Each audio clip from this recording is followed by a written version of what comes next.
Hello friends, आप सभी का स्वागत करता हूं आपके अपने YouTube channel Kartik smart classes में। आज मैं इस वीडियो में हम बात करेंगे संघ और उसके राज्य क्षेत्र के बारे में। तो चलिए आगे बढ़ते हैं। पहला प्रश्न है, संविधान सभा द्वारा अंतिम रूप से पारित संविधान में कुल कितने अनुच्छेद तथा अनुसूचियाँ हैं? तो इसका राइट आंसर होगा ऑप्शन नंबर सी, 395 अनुच्छेद, 8 अनुसूचियाँ। अगला प्रश्न है, वर्तमान समय में भारतीय संविधान में गणना की दृष्टि से कुल कितने अनुच्छेद और अनुसूचियाँ हैं? तो इसका राइट आंसर होगा ऑप्शन नंबर बी, 395 अनुच्छेद, 12 अनुसूचियाँ। अगला प्रश्न है, वर्तमान में भारतीय संविधान में धाराओं की कुल संख्या है? तो इसका राइट आंसर होगा ऑप्शन नंबर बी, 395। अगला प्रश्न है, संविधान के किस अनुच्छेद में यह अंकित है कि इंडिया अर्थात भारत राज्यों का एक संघ होगा? तो इसका राइट आंसर होगा ऑप्शन नंबर ए, अनुच्छेद 1। अगला प्रश्न है, संविधान के अनुच्छेद 1 में भारत को क्या कहा गया है? तो इसका राइट आंसर होगा ऑप्शन नंबर डी, राज्यों का संघ।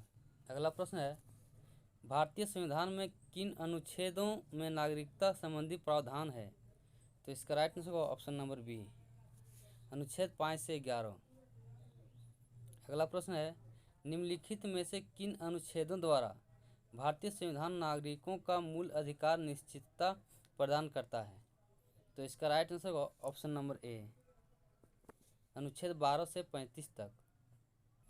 अगला प्रश्न है, नौकरियों तथा शैक्षणिक संस्थाओं में समाज के कमजोर वर्गों के लिए आरक्षण उपलब्ध कराने के लिए केंद्र सरकार को संविधान का कौन सा अनुच्छेद अधिकार प्रदान करता है? तो इसका राइट आंसर होगा ऑप्शन नंबर बी, अनुच्छेद 16। अगला प्रश्न है, भारत के संविधान का निम्नलिखित में से कौन सा अनुच्छेद अस्पृश्यता का उन्मूलन करता है तथा किसी भी रूप में इसके आचरण का निषेध करता है?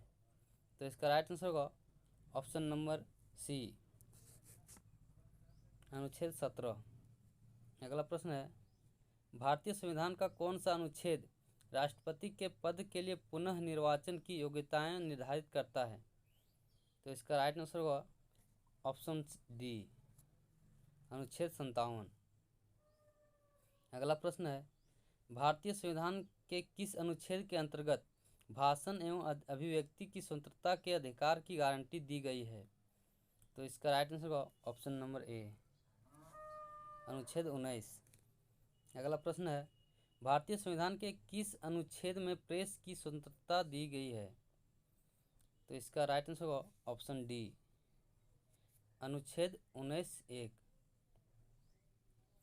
अगला प्रश्न है, मौलिक अधिकार के अंतर्गत कौन सा अनुच्छेद बच्चों के शोषण से संबंधित है?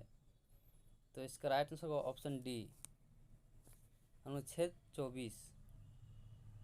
अगला प्रश्न है, भारतीय संविधान के किस अनुच्छेद में अल्पसंख्यकों के हितों के संरक्षण की व्यवस्था है? तो इसका राइट आंसर होगा ऑप्शन बी, अनुच्छेद 29। कौन से अनुच्छेद के अंतर्गत भारत का सर्वोच्च न्यायालय नागरिकों के मौलिक अधिकारों की रक्षा करता है?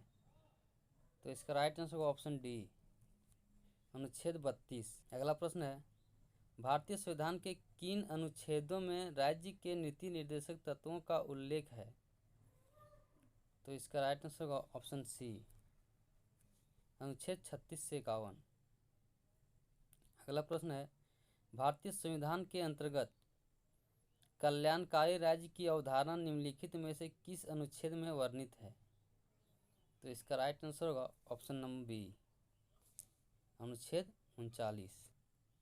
अगला प्रश्न है, भारतीय संविधान का कौन सा अनुच्छेद राज्य सरकारों को ग्राम पंचायत के गठन का निर्देश देता है? इसका राइट आंसर होगा ऑप्शन डी, अनुच्छेद 40। अगला प्रश्न है, 42वें संशोधन द्वारा संविधान के किस अनुच्छेद में मौलिक कर्तव्यों को जोड़ा गया है?